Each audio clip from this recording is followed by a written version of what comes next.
Hi friends, आज मैं आप लोगों को पढ़ाने वाला हूँ मेटल्स एंड नॉन मेटल्स के बारे में। तो मेटल्स एंड नॉन मेटल्स की अगर मैं बात करूँ तो इनको हम अगर डिफरेंशिएट करना है तो इनको डिफरेंशिएट करने के लिए इनकी फिजिकल और इनकी केमिकल प्रॉपर्टीज से जो है हम इनको डिफरेंशिएट कर सकते हैं। अब जैसे कि अगर मैं बात करता हूँ इनके फिजिकल प्रॉपर्टीज की, तो मेटल एंड नॉन मेटल में क्या डिफरेंसेस है। तो अगर मैं सबसे पहले डिफरेंसेस की बात करूँ तो मेटल बेसिकली हमको सॉलिड फॉर्म में मिलता है, जो कि नॉन मेटल जो है वो हमको कभी भी सॉलिड फॉर्म में नहीं मिलता है। तो सबसे पहला इनका क्या है कि ये हमको मिलता है सॉलिड फॉर्म में और ये हमको मिलता है not in a solid form.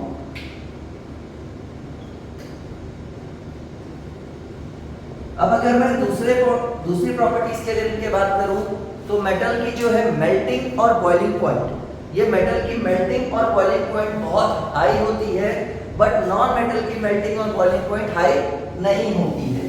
तो इसका हो जाता है आपका high melting point and boiling point, और इसका है low melting point and boiling point.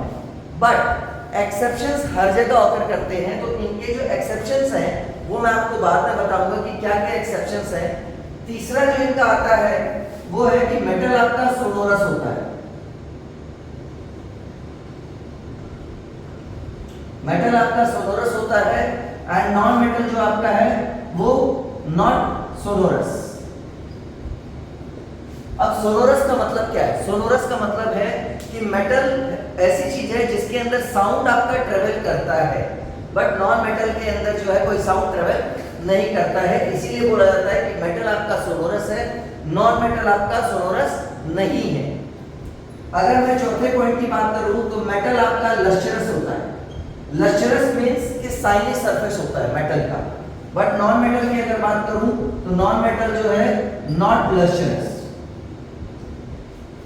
अब उसके बाद मैं बात करूं तो मेटल जो आपका है that is a good conductor of heat and electricity, but अगर मैं इसकी बात करूं नॉन मेटल की तो non metal is a bad conductor. It's a good conductor of heat and electricity and non metal is a bad conductor of heat and electricity.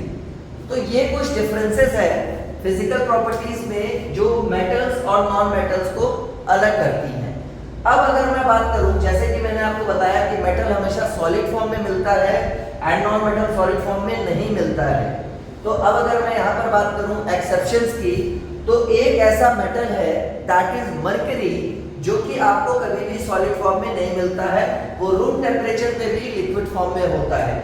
तो यहाँ पर एक्सेप्शंस आ गया मर्करी, जो कि लिक्विड फॉर्म में होता है एट द रूम टेम्परेचर। अब सेकेंडली हमने बोला कि high melting and boiling point होता है मेटल का, बट नॉन मेटल का high melting and boiling point नहीं होता है। तो यहाँ पर भी एक्सेप्शंस है, गैलीलियम और सीजियम, ये दो ऐसे मेटल हैं जिनका कि आपका मेल्टिंग और बॉइलिंग पॉइंट बहुत कम होता है। मतलब कि इतना कम इसका मेल्टिंग पॉइंट होता है कि अगर आप गैलीलियम और सीजियम को अपने पाम पे रखोगे तो भी वो मेल्ट हो जाएंगे। वहीं पर अगर मैं बात करूं नॉन मेटल की कि जिसका मेल्टिंग और बॉइलिंग पॉइंट बहुत हाई हो, तो वो है आपका diamond, that is the allotropes of the carbon. Allotropes of carbon है डायमंड, जो कि आपका जिसका मेल्टिंग एंड बॉइलिंग पॉइंट बहुत हाई होता है। और मैंने यहां पर आपको बताया गैलीलियम एंड सीजियम। अब लस्ट्रस की अगर हम बात करते हैं कि भाई लस्ट्रस जो है मेटल हमेशा लस्ट्रस होता है, नॉन मेटल कभी लस्ट्रस नहीं होता है, लेकिन एक ऐसा नॉन मेटल है जो कि लस्ट्रस होता है, दैट इज आयोडीन। अब बात होती है good conductor and bad conductor की। तो मेटल हमारे सारे good conductor of heat and electricity होते हैं, बट नॉन मेटल में भी एक ऐसा नॉन मेटल है जो कि गुड कंडक्टर ऑफ इलेक्ट्रिसिटी होता है, that is graphite. Again this is the allotrope of carbon, जो कि आपका नॉन मेटल है but it is a good conductor of electricity. अब उसके बाद एक और पॉइंट है जो कि मैं बात अगर करूं तो हमारा जो मेटल है वो हार्ड होता है, बट नॉन मेटल जो है वो मेरा हार्ड नहीं होता है। बट अब एक्सेप्शंस इसमें भी है कि नॉन मेटल जो कि सॉफ्ट होते हैं, जैसे कि अल्कली मेटल जिनको हम बोलते हैं, जैसे कि लिथियम हो गया, पोटेशियम हो गया, सोडियम हो गया, ये आपके ऐसे मेटल हैं जो कि लिथियम, पोटेशियम, सोडियम, ये आपके ऐसे मेटल हैं जिनको कि आप नाइफ से भी बड़े आराम से कट कर सकते हो। तो ये तो इनकी कुछ फिजिकल प्रॉपर्टीज हैं, जिन फिजिकल प्रॉपर्टीज से आप पता कर सकते हो कि ये मेटल है कि ये नॉन मेटल है। अब हम उसके बाद बात करते हैं कि इनके केमिकल प्रॉपर्टीज की, इनके रिएक्शंस के बारे में अगर मैं बात करूं, तो अगर मैं बात करता हूं मेटल की, तो मेटल में भी जो है काफी वेरिएंट है as per there reactivity series, कि कौन ज्यादा रिएक्ट करता है और कौन कम रिएक्ट करता है, कौन कितनी तेजी से रिएक्शन करता है, कितनी विग्रसली रिएक्शन करता है और कौन धीरे धीरे रिएक्शन करता है। ये आपको पता चलेगा कि अगर मैं मान के चल लीजिए मैं बात करूं रिएक्टिविटी सीरीज की, तो रिएक्टिविटी सीरीज में हमारा जो आता है दैट इज रिएक्टिविटी सीरीज, जिससे कि मुझे पता चलता है कि कौन सा मेटल ज्यादा रिएक्टिव है और कौन सा मेटल कम रिएक्टिव है। रिएक्टिविटी सीरीज आपकी होती है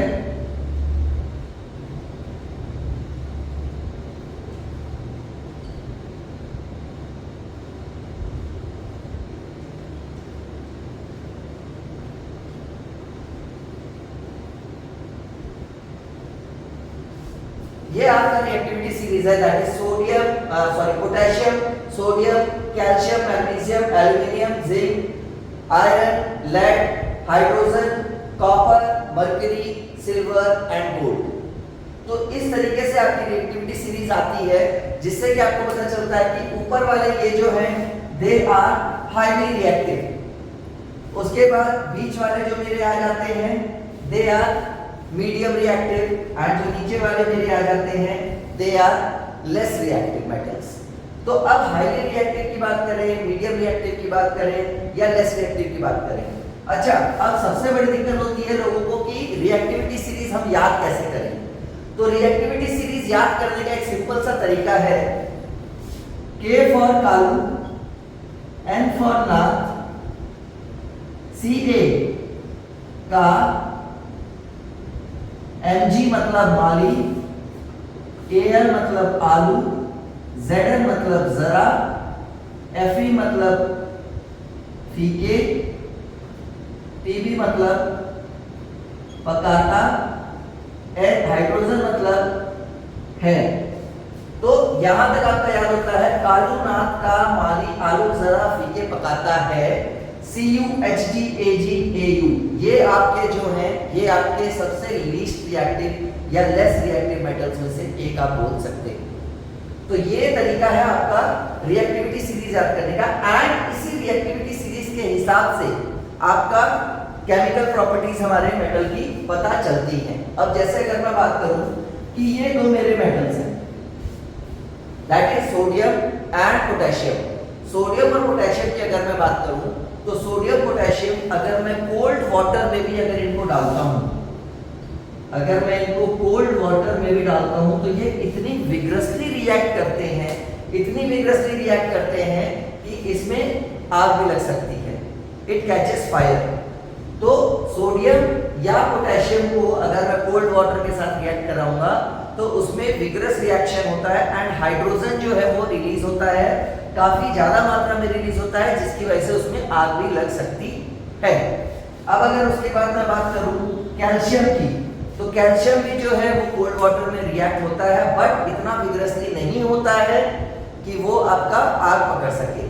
अब कैल्शियम के साथ सबसे पहले क्या होता है, जब भी आप कैल्शियम को वाटर में आप डिप करोगे तो सबसे पहले कैल्शियम आपका सिंक हो जाएगा, लेकिन जैसे ही उसमें से हाइड्रोजन गैस रिलीज होना शुरू हुआ, तो रिलीज होना जैसे हाइड्रोजन गैस शुरू होता है उस टाइम पे क्या होता है कि ये आपका हाइड्रोजन गैस जो है उसके सराउंडिंग्स में, जैसे आप मान के चल लीजिए ये कैल्शियम है मेरा, तो इसके सराउंडिंग में हाइड्रोजन गैस के एयर बबल्स बन जाते हैं। तो जैसे ही हाइड्रोजन गैस के एयर बबल्स बनते हैं ये अपने आप पानी के ऊपर आके फ्लोट करना शुरू कर देता है। रीजन भी कि एयर की जो डेंसिटी है वो वाटर की डेंसिटी से कम होती है। तो कम होने का रीजन यही है कि कम होने की वजह से ये आपका जो है वो आके फ्लोट करना शुरू कर देता है।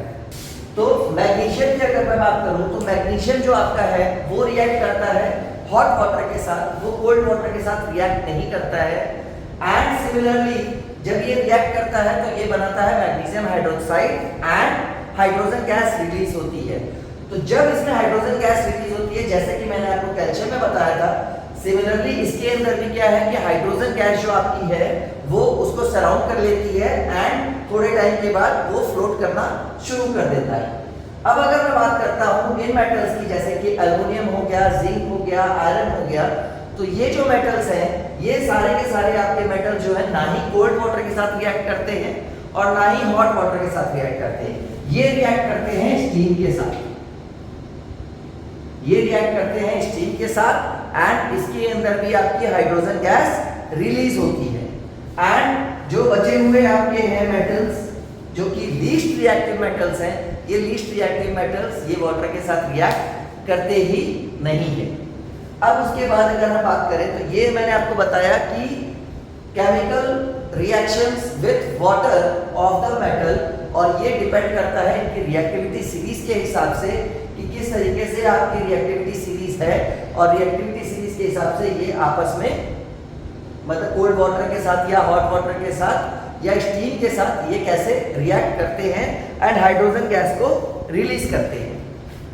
अब अगर मैं बात करूं कि कोई भी मेटल अगर है, कोई भी मेटल अगर एसिड के साथ रिएक्ट करता है, अगर कोई भी मेटल आपका एसिड के साथ रिएक्ट करता है तो एसिड के साथ अगर मेटल रिएक्ट करेगा, मान के चल लीजिए कोई भी मेटल है वो एसिड के साथ रिएक्ट करता है, तो मेटल अगर एसिड के साथ रिएक्ट करेगा तो क्या बनाएगा, मेटल एसिड के साथ रिएक्ट करेगा तो सॉल्ट बनाएगा प्लस हाइड्रोजन गैस आपकी रिलीज होती है, प्लस हाइड्रोजन गैस आपकी रिलीज होती है। तो कोई भी मेटल हो अगर वो किसी भी एसिड के साथ रिएक्ट करेगा तो वो हमेशा सॉल्ट बनाएगा प्लस हाइड्रोजन गैस को रिलीज करेगा। अब यहीं पर एक आता है जैसे आप लोगों ने पहले पढ़ा होगा, that is the combination reaction, displacement reaction, double displacement reaction. तो यहां पर भी डिस्प्लेसमेंट होती है, बट डिस्प्लेसमेंट जो होती है वो डिपेंड करती है रिएक्टिविटी सीरीज के ऊपर कि जिस मेटल, जो मेटल ज्यादा रिएक्टिव होता है वो लेस रिएक्टिव मेटल को डिस्प्लेस कर देता है उसकी पोजीशन से।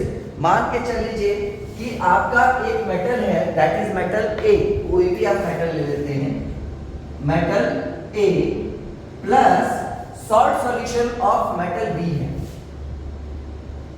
Salt solution of metal B अगर है और इन दोनों का अगर रिएक्शन होता है तो यहां पर मेटल ए ज्यादा रिएक्टिव होना चाहिए मेटल बी से, तभी ये रिएक्शन होगा। अगर मेटल बी ज्यादा रिएक्टिव होगा मेटल ए से तो ये रिएक्शन नहीं होगा। तो अब मान के चलिए कि मेटल ए ज्यादा रिएक्टिव है मेटल बी से, तो यहां पर ये क्या करेगा, यहां पर ये बी को डिस्प्लेस कर देगा एंड बन जाएगा आपका salt solution of metal A and plus metal B आपका डिस्प्लेस हो जाएगा सॉल्यूशन वाले पोजीशन से। तो ये आपका डिपेंड करता है कि रिएक्शन होगा या रिएक्शन नहीं होगा, वो डिपेंड करता है रिएक्टिविटी सीरीज के ऊपर कि जिसका सॉल्यूशन है, जिस मेटल का सॉल्यूशन है वो मेटल लेस रिएक्टिव होना चाहिए जो सिंगल मेटल इसके साथ रिएक्ट हो रहा है, तभी ये रिएक्शन हो पाएगा, एल्स ये रिएक्शन नहीं हो पाएगा। अब हम बात करते हैं कि मेटल और नॉन मेटल इन दोनों का रिएक्शन कैसे हो सकता है। तो मेटल और नॉन मेटल का जब भी रिएक्शन होता है तो वो हमेशा होता है आयंस के फॉर्म में, क्योंकि वहां पर मेटल्स जो है वो अपने इलेक्ट्रॉन्स देते हैं और नॉन मेटल्स जो है वो इलेक्ट्रॉन्स गेन करते हैं। तो metals are always donor and non metal are acceptor. तो यहां पर जब इलेक्ट्रॉन्स का आदान प्रदान होता है, जब एक दूसरे को इलेक्ट्रॉन्स मेटल्स अगर नॉन मेटल को इलेक्ट्रॉन दे रहा है और नॉन मेटल इलेक्ट्रॉन को एक्सेप्ट कर रहा है, तो इस तरह की जो बॉन्डिंग बनती है उसको हम बोलते हैं आयनिक बॉन्ड, या फिर हम उसको बोलते हैं इलेक्ट्रोवैलेंट बॉन्ड। दोनों में से हम कुछ भी बोल सकते हैं, उसको आयनिक बॉन्ड भी बोल सकते हैं और उसको इलेक्ट्रोवैलेंट बॉन्ड भी बोल सकते हैं। रीजन भी इलेक्ट्रोवैलेंट बॉन्ड इसलिए क्योंकि वहां पर इलेक्ट्रॉन्स का डिस्प्लेसमेंट हो रहा है, इलेक्ट्रॉन्स मेटल से नॉन मेटल की तरफ जा रहा है। तो अगर मैं बात करूं कि इसमें एक एग्जांपल ले लेता हूं, जैसे कि मेरा सोडियम है। अब सोडियम का सबको पता है कि सोडियम का एटॉमिक नंबर होता है 11 एटॉमिक नंबर होने का मतलब इसके आउटर मोस्ट शेल में एक इलेक्ट्रॉन एक्स्ट्रा होता है। दूसरा अगर मैं बात कर लेता हूं क्लोरीन के आउटर मोस्ट शेल में 7 इलेक्ट्रॉन्स होते हैं, मतलब कि इसको एक इलेक्ट्रॉन की जरूरत है। इसके पास 7 इलेक्ट्रॉन्स है, इसको एक इलेक्ट्रॉन की जरूरत है।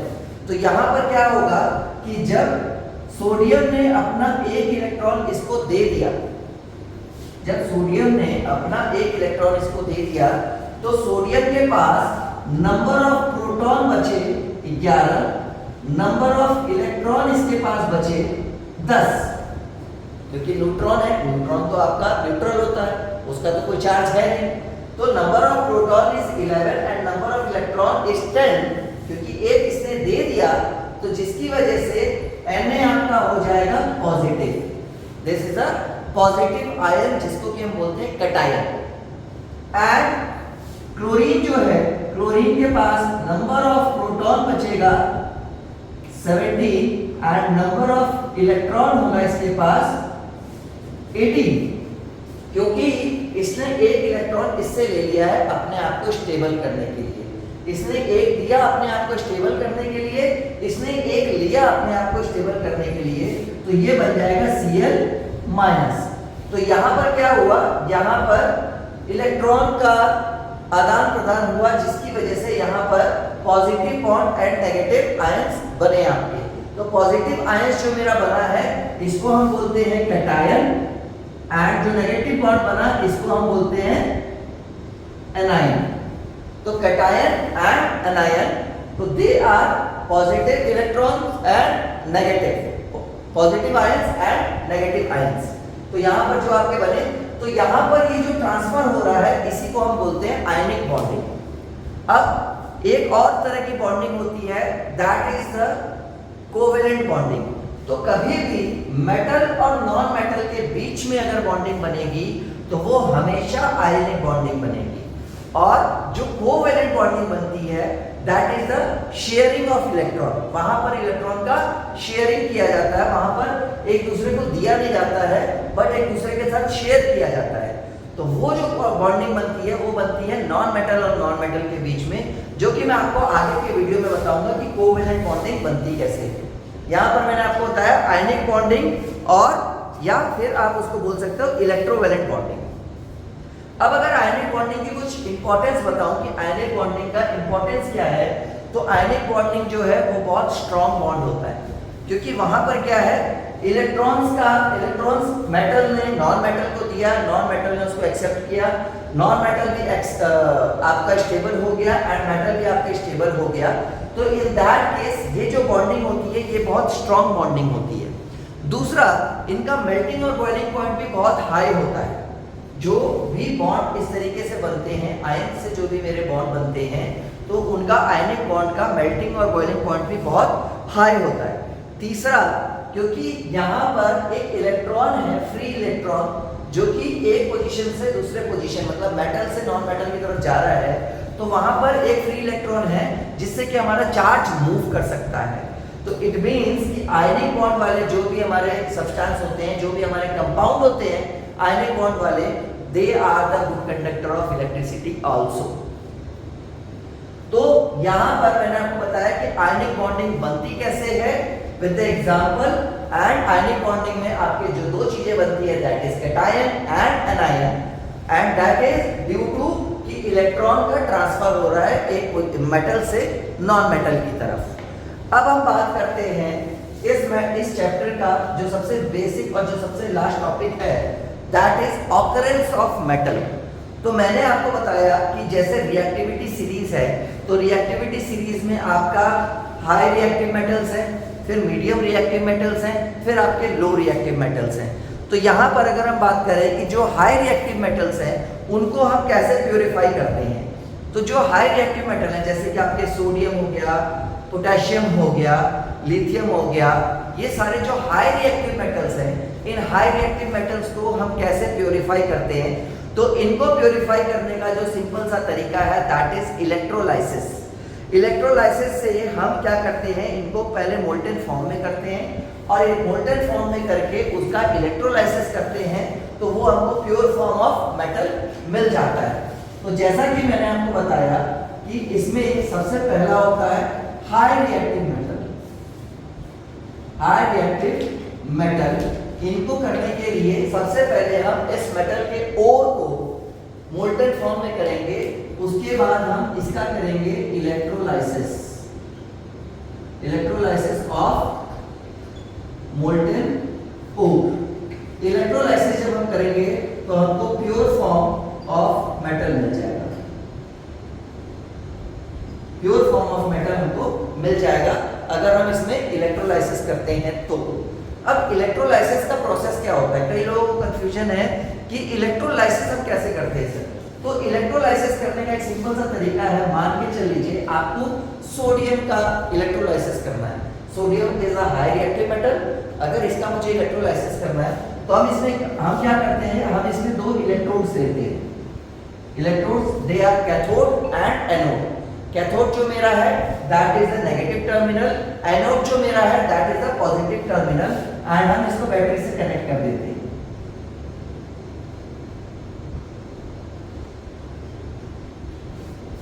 तो यहां पर ये मेरा कैथोड हो गया क्योंकि ये नेगेटिव टर्मिनल से कनेक्टेड है, ये मेरा एनोड हो गया दैट इज वो कनेक्ट है मेरा पॉजिटिव टर्मिनल से। इसके अंदर हम जो इलेक्ट्रोलाइट लेते हैं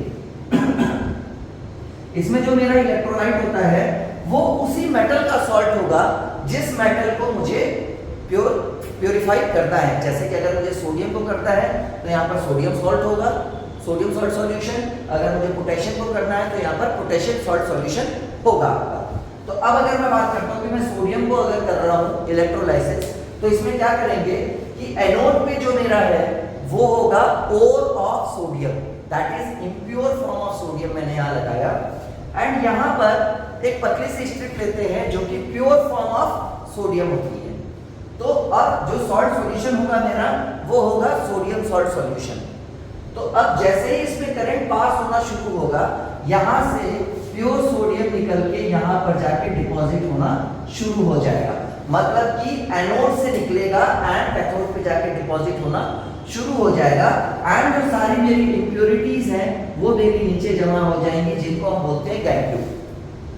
तो एनोड मट भी बोल सकते हैं इसको हम गैंग्लियो भी बोल सकते हैं। तो ये प्रोसीजर है इलेक्ट्रोलाइसिस का कि अगर मुझे हाई रिएक्टिव मेटल है तो इसको मैं इलेक्ट्रोलाइसिस से इसको मैं अलग कर सकता हूँ, इलेक्ट्रोलाइसिस से मैं इसका प्योर फॉर्म निकाल सकता हूँ। अब अगर हम बात करते हैं मीडियम रिएक्टिव मेटल की, तो मीडियम रिएक्टिव मेटल का क्या प्रोसीजर है। अगर वो मीडियम रिएक्टिव है तो ये मुझे मिलता है दो फॉर्म में, या तो सल्फाइड फॉर्म में मिलेगा या फिर मेरे को कार्बोनेट फॉर्म में मिलेगा। इसका जो ओर मुझे मिलेगा या तो वो सल्फाइड फॉर्म में होगा या तो वो कार्बोनेट फॉर्म में होगा। अगर वो सल्फाइड फॉर्म में है तो हम इसका करते हैं रोस्टिंग, और अगर कार्बोनेट फॉर्म में है तो हम करते हैं कैल्सिनेशन। अब ये रोस्टिंग और कैल्सिनेशन का डिफरेंस क्या है। रोस्टिंग जो मेरी है, रोस्टिंग का मतलब हो गया कि एक्सेस अमाउंट ऑफ एयर के अंदर हम उसको बर्न करते हैं। एक्सेस अमाउंट ऑफ एयर के अंदर जब हम उसको बर्न करते हैं तो हम उसको बोलेंगे रोस्टिंग, और लिमिटेड अमाउंट ऑफ एयर के अंदर अगर हम उसको बर्न करते हैं तो वो हो गया मेरा कैल्सिनेशन। तो कैल्सिनेशन हम करते हैं कार्बोनेट ओर के लिए, और रोस्टिंग जो हम करते हैं वो हम करते हैं आपका सल्फाइड ओर के लिए। तो अब हमने जब कैल्सिनेशन किया या जब हमने रोस्टिंग किया तो हमको क्या मिलता है, ऑक्साइड ऑफ मेटल। हमको मेटल ऑक्साइड मिल जाता है। अब जब मेरे को मेटल ऑक्साइड मिला तो मेटल ऑक्साइड मिलने के बाद अब हम क्या करेंगे, क्योंकि मेरे को तो प्योर फॉर्म ऑफ मेटल चाहिए, तो जब मुझे प्योर फॉर्म ऑफ मेटल चाहिए तो हम सबसे पहले करेंगे इसका रिडक्शन। अब रिडक्शन हम करते कैसे हैं? रिडक्शन हम करते हैं कार्बन, प्रेजेंस ऑफ कार्बन के अंदर हम इसको बर्न करते हैं। जब हम प्रेजेंस ऑफ कार्बन में इसको बर्न करेंगे तो वहां पर क्या होगा, कार्बन मोनोऑक्साइड अलग निकल जाएगा एंड मेटल जो है वो मेरे को एक रिडक्शन रेड्यूस्ड मेटल मेरे को मिल जाएगा। जब हमने रिडक्शन किया, रिडक्शन करने के बाद फिर हम इसका करते हैं प्यूरिफिकेशन, कि अब मेरे को मेटल तो मिल गया बट पूरा प्योर फॉर्म में नहीं मिला, तो हमने उसका प्यूरिफिकेशन कर दिया। प्यूरिफिकेशन करने के बाद वो मेटल जो है, जो भी है, वो मेरे को प्योर फॉर्म में मिल जाएगा। अब अगर हम उसके बाद बात करते हैं कि मेटल ऑफ लो रिएक्टिव, अब जो लो रिएक्टिव मेटल होते हैं वो आपको मिलते हैं सल्फाइड फॉर्म में। बेसिकली क्योंकि वो लेस रिएक्टिव होते हैं, वो जल्दी किसी के साथ रिएक्ट नहीं करते हैं, तो वो आपको सल्फाइड ओर के फॉर्म में मिलते हैं। तो सल्फाइड का जो हम प्रोसेस करते हैं दैट इज रोस्टिंग। जब हमने रोस्टिंग किया तो हमको मिल जाता है ऑक्साइड ऑफ द मेटल, उस मेटल का मेरे को ऑक्साइड मिल जाएगा और रोस्टिंग करने के बाद हम उसकी ऑक्साइड की रिफाइनिंग कर देंगे। जब हम उसकी रिफाइनिंग करेंगे तो रिफाइनिंग में मेरे को प्योर फॉर्म ऑफ मेटल मिल जाता है। तो यहाँ पर हमने बताया आपको high reactive, medium reactive and low reactive. तो हाई रिएक्टिव जो है वो सिंपली इलेक्ट्रोलाइसिस से हम अलग कर लेते हैं। मीडियम रिएक्टिव जो मेरा है उसमें हमको दो फॉर्म में मिलता है, सल्फाइड और कार्बोनेट फॉर्म में, दोनों से हम प्योर फॉर्म निकाल लेते हैं। तीसरा मेरा है लो रिएक्टिव। लो रिएक्टिव हमेशा मुझे मिलता है सल्फाइड फॉर्म में, जिसको कि हम रोस्टिंग करके रिफाइनिंग करके हम उसको प्योर मेटल अपना निकाल लेते हैं। तो ये बेसिक चीजें हैं जो आपके चैप्टर्स में मेटल्स एंड नॉन मेटल्स में आती हैं। इसके बाद एक और चीज आती है जिसको कि हम बोलते हैं कोरोजन। तो नॉर्मली किसी भी मेटल का अगर ऑक्साइड बन जाता है, मेटल अगर कोई भी मेटल ऑक्सीडाइज्ड हो जाता है तो हम उसको बोलते हैं कोरोजन। अब स्पेशली अगर आयरन मेरा ऑक्सीडाइज हो जाता है तो हम उसका नाम बोल देते हैं रस्टिंग। बट नॉर्मली अगर कोई भी मेटल मेरा ऑक्साइड हो जाता है, ऑक्सीडेशन हो जाता है किसी भी मेटल का, तो हम उसको बोलते हैं कोरोजन। तो इस चैप्टर में आपका इतना ही है। अगर इसमें कोई भी आपको डाउट हो या आगे आपको कुछ और क्वेश्चंस पूछने हो इसके बारे में तो आप मुझे कमेंट्स में भेज सकते हैं और उसके बाद मैं आपको उस पर रिप्लाई कर दूंगा। Thank you very much.